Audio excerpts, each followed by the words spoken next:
Assalamualaikum warahmatullahi wabarakatuh.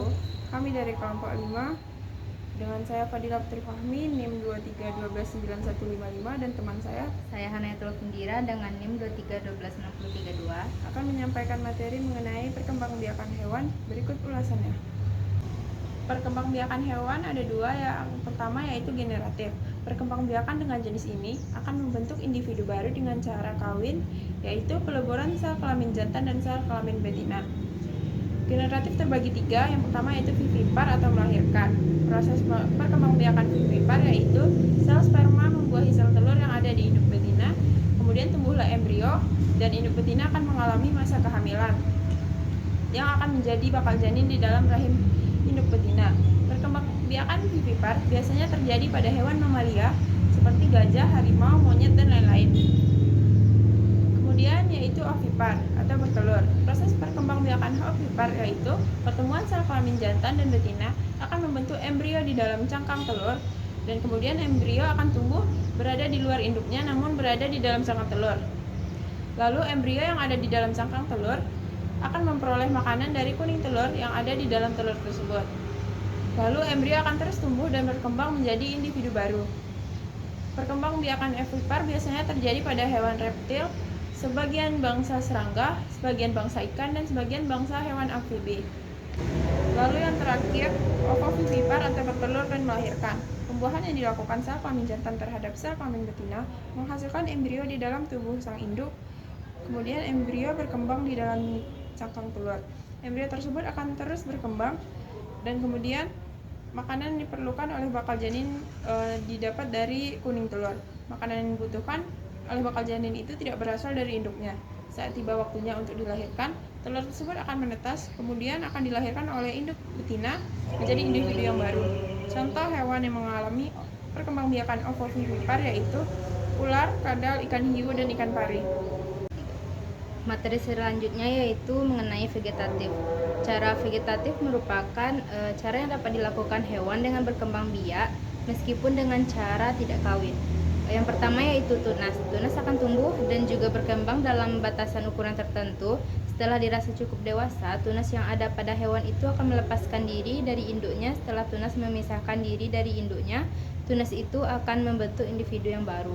Contohnya, hewan yang berkembang biak dengan tunas adalah hidra. Yang kedua yaitu membelah diri. Hewan yang bersel satu memiliki inti sel. Inti sel pada hewan bersel satu itu akan membelah diri menjadi dua bagian. Pembelahan dua bagian itu diikuti dengan pembelahan cairan dan juga dinding sel. Setelah itu muncullah dua sel individu baru. Kedua hewan bersel satu itu akan hidup mandiri dan nantinya akan membelah diri lagi. Begitulah seterusnya. Contoh hewan yang berkembang biak dengan cara membelah diri yaitu amoeb. Yang ketiga yaitu fragmentasi. Hewan yang berkembang biak dengan cara fragmentasi adalah cacing planaria. Cacing ini adalah cacing pipih. Cara perkembangbiakan cacing ini adalah ketika kita memotong bagian tubuh cacing ini, bagian tubuh itu yang dipotong tersebut akan membentuk individu baru. Selanjutnya itu fase perkembangbiakan pada hewan. Yang pertama, fase embrio. Fase ini merupakan fase perkembangbiakan hewan ketika hewan tersebut membentuk zigot. Zigot adalah hasil dari pertemuan sel telur dan juga sel sperma. Hasil pertemuan sel telur dan sel sperma ini akan membentuk zigot atau embrio. Zigot di dalam rahim akan mengalami beberapa tahapan, yaitu mulai dari pembelahan zigot, marula, blastula, gastrula, dan juga organogenesis. Selanjutnya itu fase pasca embrionik. Fase ini merupakan tahapan perkembangbiakan yang akan terjadi setelah embrio itu ditetaskan atau dilahirkan. Fase ini akan terus ada sampai individu baru beranjak dewasa. Salah satu contoh yang melalui fase dalam perkembangbiakannya adalah daur hidup kecoa, daur hidup katak, dan daur hidup nyamuk. Materi selanjutnya yaitu perkembangbiakan hewan berdasarkan tempatnya. Yang pertama, pembuahan di luar tubuh atau eksternal. Pembuahan ini biasanya terjadi di luar bagian tubuh si betina. Jantan akan melakukan pembuahan sel telur yang berada di luar bagian tubuh betina. Contohnya anemon, kepiting, dan lain-lain. Yang kedua yaitu pembuahan di dalam tubuh atau internal. Jenis pembuahan berdasarkan tempat yang kedua ini perubahan yang dilakukan di dalam tubuh hewan itu sendiri. Pembuahan itu disebut juga dengan fertilasi internal. Tempat yang dijadikan pembuahan adalah di dalam tubuh sang betina. Hewan yang dilakukan pembuahan di dalam tubuh induk betinanya adalah hewan amfibi, hewan reptil, burung, mamalia, dan beberapa jenis ikan maupun amfibi. Materi selanjutnya yaitu faktor yang berpengaruh terhadap perkembangbiakan hewan. Yang pertama yaitu hormon. Hormon pada hewan berpengaruh terhadap tingkat kesuburan hewan itu sendiri.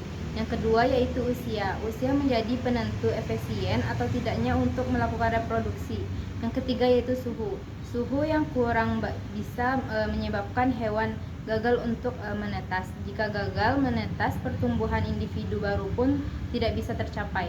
Sekian materi yang dapat kami sampaikan. Atas segala kekurangan dan kesalahan mohon dimaafkan. Wassalamualaikum warahmatullahi wabarakatuh.